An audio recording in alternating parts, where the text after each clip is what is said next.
Hey, what's up, beautiful people? Boss Zaddy, here, just kidding. You can call me your favorite voice in your earphones for the next 5 minutes. Grab your favorite drink, get comfortable, and let's talk about something that'll make your brain do a happy dance, leveling up your life with a sprinkle of humor, a dash of wisdom, and enough wit to light up a small city. You ever notice how we're obsessed with hacks, life hacks, growth hacks, even breakfast hacks?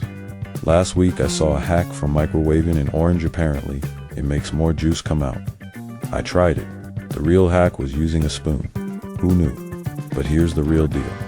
The best hack for life isn't a shortcut tits. Consistency. Yeah, I know. Consistency sounds as sexy as oatmeal. But hear me out. You don't become a smooth operator overnight unless you're one of those Bond villains who rides a shark submarine. For the rest of us, it's daily reps. Every morning you show up for yourself. Writing, painting, coding, selling homemade pickles. Whatever floats your creative boat. That's how you build momentum. Speaking of momentum, let's talk about that little thing called mindset. Picture your mind as a garden. If you plant negativity, you get a forest of weeds. But if you seed it with positivity, gratitude, and a refusal to take no as the final answer, you get a lush paradise. Now, I'm not saying wake up every day singing Kumbaya. Sometimes life knocks you on your butt, maybe. You spilled coffee on your laptop, been there. Or your big presentation went sideways because your cat decided to audition for American Idol in the background. But even in those moments, you get to choose. Do you let it ruin your day? Or do you turn it into the best blooper reel ever? Here's a quick exercise. For 1 week, celebrate woke up on time, high five yourself, made someone smile, applause, didn't eat that entire pint of ice cream. You're basically a superhero. Acknowledging small victories primes your brain to tackle the big goals like launching that business, writing that novel, or finally figuring out why your plants keep dying. Side note, they need water. Revolutionary, I know. Now, let's talk money. Because listen, generational wealth doesn't just happen by accident. You can't Netflix binge your way to a trust fund. It's about smart moves, starting early, and thinking long game. My grandmother used to say, "Kid, don't spend all your bread before it even bakes." Classic advice from someone who kept her wallet so tightly sealed, you'd think it was the nuclear codes. Translation: save a slice of every dollar, invest it wisely, and let compound interest do its magic.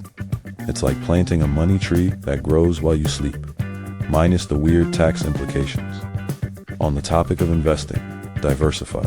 Don't put all your eggs in one basket unless that basket is insured, guarded by a dragon, and housed in Fort Knox.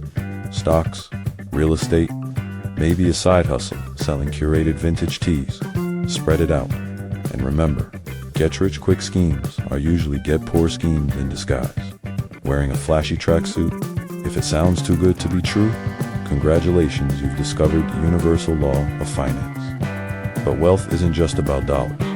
It's also about the richness of your relationships, the abundance of your ideas, and the legacy you leave behind. Reach out to a friend you haven't talked to in a while. Mentor someone who's just starting out. Plant seeds, literal and figurative, for a future that stretches beyond today's screens. Now, before I let you go conquer the world, I've got one more nugget for you. Embrace the mess. Creativity is messy. Entrepreneurship is messy. Hell, even making scrambled eggs is messy if you're me on a Monday morning. But the beauty of the mess is that it means you're trying. You're in the arena, as Teddy Roosevelt said, getting your clothes stained with effort. And that, my friends, is where the magic happens. So go forth, stay consistent, cultivate that mental garden, celebrate your play the long financial game, and don't be afraid of the glorious disaster of creation. Whether you're starting a nonprofit, launching a small business, or just trying to water your plants on time, do it with swagger, do it with heart, and do it with a smile. Thanks for hanging with me these past 5 minutes. If you enjoyed this little pep talk, hit that like button in real life maybe. Give yourself a fist bump, and until next time, stay witty, stay curious, and remember, the future is built by the bold. Peace and prosperity, people.